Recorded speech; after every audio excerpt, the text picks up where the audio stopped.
Welcome to பிரகர் vlog. நான் வந்திருக்கேன் மொத்தம் அண்ணா நகர் தான் வந்திருக்கேன். அண்ணா நகரில் மாடி தோட்டக்குள்ளலாம் சேர்ந்து என்ன பண்ணுறாங்கன்னா விதைகளை ஷேர் பண்ணுறாங்க அப்படின்னு கேள்விப்பட்டேன். அதுக்காக அந்த குரூப் தான் வந்திருக்கேன். விதைகள்லாம் ஷேர் பண்ணிட்டு இருக்காங்க. மாடி தோட்டம் வச்சுருக்காங்களே அவங்களாம் என்ன பண்ணுறாங்க, ஒன்றா சேர்ந்து இலவசமாக அவங்களுடைய விதைகளை வந்து பரிமாறிக்கிறாங்க. அதாவது வந்து சில பேர் மாடி தோட்டம் வச்சுருப்பாங்க, இல்லை வைக்கணும்னு ஆசை இருக்கும். அந்த மாதிரி இருக்கிற எல்லா லேடிஸும் சரி ஜென்ஸும் சரி இங்கே வந்து ஒன்று சேர்றாங்க. அதாவது மாடி தோட்டத்தில் இன்ட்ரெஸ்ட் இருக்கிறவங்க ஒன்று சேர்ந்து என்ன பண்ணுறாங்க, என்கிட்ட இந்த விதை இருக்குது, உங்ககிட்ட அந்த விதை இருக்கா, அதை ஷேர் பண்ணிக்கிறாங்க, இலவசமாக ஷேர் பண்ணிடுவாங்க. அதே மாதிரி யாருன்னா மாடி தோட்டம் வைக்க போகிறாங்க அப்படின்னு ஆசைப்படுறாங்க, அவங்களுக்கும் என்ன பண்ணுறாங்க, அவங்களோட விதைகளை கொடுத்து அவங்கள வந்து மோட்டிவேட் பண்ணுறாங்க, சரி பண்ணுங்க அப்படின்ட்டு. அதனால் வந்து இந்த மாதிரி இருக்கும்போது என்ன ஆகுதுன்னா, நஞ்சில்லா ஒரு காய்கறிகளை எல்லோரும் சாப்பிட்ணுன்னு ஆசைப்பட்றாங்க. ஏன்னா உங்களுக்கே தெரியும், இப்போலாம் வந்து கடையில் வைக்கிற காய்கறிலாம் வெறும் கெமிக்கல் தான் அவங்க லாபத்துக்காக பண்ணிகிட்டு இருக்காங்க. பட் வீட்டில் பண்ணும்போது நம்ம இயற்கையான காய்களை சாப்பிடும்போது அதில் இருக்கிற ஒரு டேஸ்ட்டு வேறு லெவலில் இருக்குங்க. அதனால் இதை நான் சாப்பிட்ருக்கேன், அதனால் நான் சொல்கிறேன். லோகமேரின்றவங்க என்ன பண்ணியிருந்தாங்க, என்னை கூப்பிட்டுருந்தாங்க, நீங்கள் வாங்க ரோகு அப்படின்ட்டு. அதில் தான் வந்துருந்தேன். இங்கே வந்து விதைகளை வந்து எல்லோரும் ஷேர் பண்ணுங்க, இலவசமாக ஷேர் பண்ணுறாங்க. இன்கேஸ் யாருன்னா அதுக்கு வந்து விதைகள் வேணும் அப்படின்னு வந்து கொடுக்குறாங்க. அதை எடுக்க தான் இங்கே வந்திருக்கேன். அதாவது மாடி தோட்டத்தில் இருக்கிற இன்ட்ரெஸ்ட் இருக்கிற நிறைய லேடிஸ் இங்கே வந்திருக்காங்க. இங்கே நிறைய பேர் எனக்கு தெரிஞ்சவங்க நிறைய பேர் இருக்காங்க.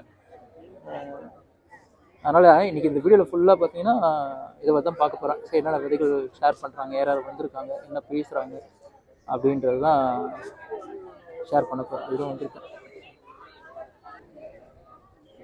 எனக்கு தெரிஞ்சு நான் இங்கே பார்க்கும்போது வரவங்க எல்லாம் அப்போ வந்து 45-50 மேலே தான் வந்திருக்காங்க. பட் யங்ஸ்டர்ஸ் கொஞ்சம் போக போக தான் இன்ட்ரெஸ்ட் வராங்க. ஏன்னா இப்போதைக்கு எல்லாம் வந்து ஃபாஸ்ட் ஃபுட் லைக்கில் தான் இருப்பாங்க, சாப்பிடணும் அப்படின்ட்டு. போக போக தான் உங்களுக்கு இந்த உடம்பு பார்க்கணுன்ற எண்ணம் வரும்போது தான் வந்து இயற்கைக்கு மாறணும் அப்படின்னு. ஆனால் இயற்கையில் காய்கறி சாப்பிட்றவங்க நிறைய பேர் எனக்கு சொன்ன ஒரே விஷயம் என்னென்னா, செயற்கை காய்கறிகள் சாப்பிடும்போது இயற்கை காய்கறிகள் நம்ம சாப்பிடும்போது நிறைய விஷயம் எங்களுக்கே நல்ல மாற்றம் தருது அப்படின்றாங்க. கை கால் வலிலாம் இருக்குது, முதல்ல டாக்டர்கிட்டையும் போவேன்.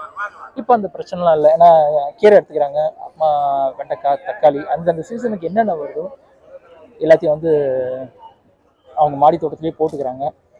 அதனால் வந்து நிறைய பேர் ஃப்ளவர்ஸும் போடுறாங்க. ஏன்னா எப்படியும் மாதத்துக்கு ஒரு எப்படியும் ஒரு 500 ரூபாய்க்கு பூ வாங்கிடுறாங்க. பட் அந்த 500 ரூபா செலவு மிச்சம், காய்கறி செலவு மிச்சம். அதான் இயற்கை காய்கறிகள் வந்து கிடைக்குது. அது ஒரு சந்தோஷமான ஒரு விஷயம் இது. ஆனால் மாடி தோட்டத்தில் இன்னொரு விஷயம் என்ன அப்படின்னு பார்த்தீங்கன்னா, இது செலவு பண்ணால் கிடைக்கிற விஷயம் இல்லைங்க. இன்ட்ரெஸ்ட் இருந்தால் மட்டும்தான் இதில் வந்து சக்ஸஸே பண்ண முடியாது. மாடி தோட்டத்தில் யாருக்கு இன்ட்ரெஸ்ட் இருக்கோ அவங்க மட்டுமே வந்து இந்த மாடி தோட்டத்தை வந்து போட்டு நம்ம சக்ஸஸ் பண்ண முடியும். எல்லாம் வந்து சக்ஸஸ் பண்ணுறது வந்து ஒரு சாதாரண விஷயமே கிடையாது. மாடி தோட்டம் எல்லோரும் ஒரு செடி 2 செடி வைப்பாங்க, அதுக்கப்புறம் என்ன ஆகும், இன்ட்ரெஸ்ட்லாம் விட்டுருவாங்க, ஐயா பண்ண முடியல அப்படின்ட்டு. ஒரு சில பேர் தான் அதையும் தாண்டி நிறைய பிரச்சனைகளை சந்திச்சு, ஏன்னா மாடியில் வைக்கும் போது நாமும் நிறைய ஃபஸ்ட்டு வந்து எப்படி வைக்கிறதுன்னு தெரியாது, அப்போ அதை கற்றுக்கணும். அதுக்கப்புறம் வந்து செடி எப்படி ஃபஸ்ட்டு விதைகள் எப்படி முளைக்கணும், அந்த விஷயங்களை ஃபஸ்ட் தெரிஞ்சுக்குவாங்க. அதுக்கப்புறம் என்ன பண்ணுவாங்கன்னா, அவங்க செகண்டாக அவங்க ஃபேஸ் பண்ணுற ஒரு விஷயம், ஃபஸ்ட்டு அவங்க ஃபேஸ் பண்ணுற விஷயம் என்ன அப்படின்றத ஃபஸ்ட்டு அவங்க வீட்டில் இருக்கிற பிரச்சனையை சேல் பண்ணுவாங்க. எல்லாரையும் வந்து கன்வெர்ட் பண்ணி நான் வைக்கிறேன் அப்படின்ற இதை வந்து ஃபஸ்ட்டு பண்ணிக்கணும் அவங்க. ஏன்னா வந்து வீட்டில் நிறைய பேர் அலோவ் பண்ண மாட்டாங்க, மாடியில் ஒழுகும் அப்படி இப்படின்ட்டு. ஃபஸ்ட்டு வீட்டில் வந்து ஃபஸ்ட்டு அலோவ் பண்ண மாட்டாங்க. ஃபஸ்ட்டு அதை வீட்டில் இருக்கிற ஃபஸ்ட்டு கன்வே பண்ணணும். அதுக்கப்புறம் விதைகள் எங்கே கிடைக்கும் அதை வாங்கணும். அதுக்கப்புறம் அது எப்படி முளைக்க வைக்கிறது அப்படின்ற விஷயங்களை தெரிஞ்சுக்கணும். அதுக்கப்புறம் என்ன பண்ணுவாங்கன்னா, அவங்க ஃபேஸ் பண்ணுற விஷயம் பூச்சி நோய் பிரச்சனை தான். ஏன்னா விவசாயம் போது ஈஸியாக அது எப்படியாவது கிளியர் பண்ண, மாடி தோட்டம் வந்து இயற்கைக்காக அப்படிங்கும்போது அதை ஃபஸ்ட்டு பேசுவாங்க, அப்புறம் அறுவடை பண்ணுவாங்க. இவ்வளோ விஷயம் அவங்க ஸ்ட்ரகிள் பண்ண வேண்டியதாக இருக்குது. இதுக்கும் வந்து அவங்க அதாவது வீட்டில் வந்து ஒரு இல்லத்தரசியாக இருந்தாங்கன்னா ரொம்ப கஷ்டம். ஏன்னா வீட்டையும் பார்த்துக்கிட்டு தோட்டத்தையும் பார்த்துக்கிட்டு இருக்கிறது வந்து பெரிய விஷயம். இவ்வளோ பிரச்சனைகளை தாண்டி தான் வந்து மாடி தோட்டம் பண்ணிகிட்டு இருக்காங்க. எனக்கு தெரிஞ்ச நிறைய பேர் எனக்கு இருக்காங்க, இங்கே நான் பார்த்தா நிறைய பேர் இருக்காங்க. சரி, சீட்லாம் ஷேர் பண்ணிகிட்டு இருக்காங்க. அதனால் வந்து அது வேடிக்கை மட்டும் பார்த்துட்ருக்கேன், சரி யார் யார் அப்படின்ட்டு. பாருங்கள் எவ்வளோ பேர் அவங்கக்கிட்ட அவங்க அதை மாடி தோட்டத்தில் வந்து எல்லாத்தையும் வந்து இங்கே வந்து கொடுக்குறாங்க.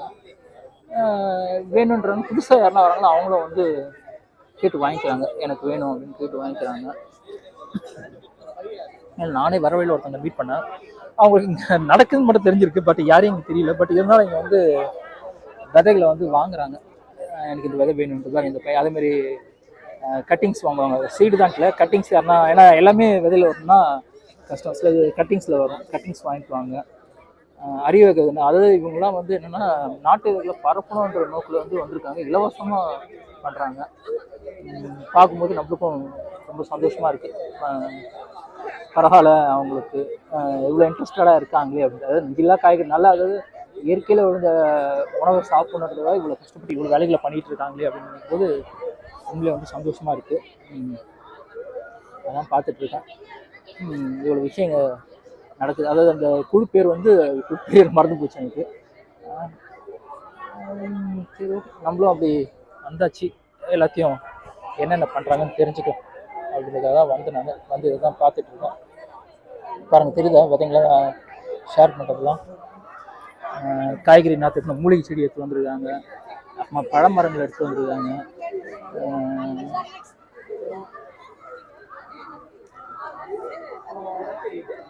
இதில் இன்னொரு விஷயம் அப்படின்னு பார்த்தோம்னா, இது ஒரு குழு மட்டும் இல்லைங்க, நிறைய குழு இருக்காங்க. சென்னையை பொறுத்தவரைக்கும் சரி, இந்த ஒரு குழு கிடையாது, நிறைய குழுக்கள் வந்து இருக்காங்க. சில பேர் அதை கமர்ஷியலாக பண்ணுறாங்க, சில பேர் அதை ஒரு ஆபியாக சேவை மனப்பான்மையாக பண்ணுறவங்களும் இருக்காங்க. நிறைய பேர் அவங்க ஸ்டைலில் பண்ணுறாங்க. இன்னைக்கு வந்தது அதுக்காக தான். இன்னைக்கு நான் வந்தது காரணமே வந்து அதுக்காக தான் வந்திருந்தேன். நான் அண்ணா நகர் டவரில் நடக்குது. இது மாதிரி ஒவ்வொரு குரூப்பும் வந்து, அதாவது ஒரு குரூப்பில் எப்படியும் ஒரு 100 பேர் 200 பேர் இருக்காங்க. ஆனால் இவங்க குரூப்பில் நான் இன்னைக்கு வந்தது வந்து யோகமுரி அப்படின்றவங்கள தான் பார்க்க வந்தேன். அவங்க பார்த்தோன்னா ஃபஸ்ட்டு ஒரு சாதாரண குரூப் தான் இருந்திருக்காங்க. அதுக்கப்புறம் அது அங்கே எல்லாத்தையும் கமர்ஷியலாக பண்ணவங்க என்ன பண்ணாங்க, அந்த குரூப் வெளியில் வந்து நம்ம ஒரு குரூப் ஆரம்பிக்கணும் அப்படின்ட்டு. ஏன்னா இலவசமான விதைகள் வந்து, நாட்டு விதைகள் வந்து எல்லாருக்கும் பரவணுன்ற காரணத்தில் என்ன பண்ணுறாங்க, தனியாக வெளியில் வந்து பண்ண ஆரம்பிச்சிட்டாங்க.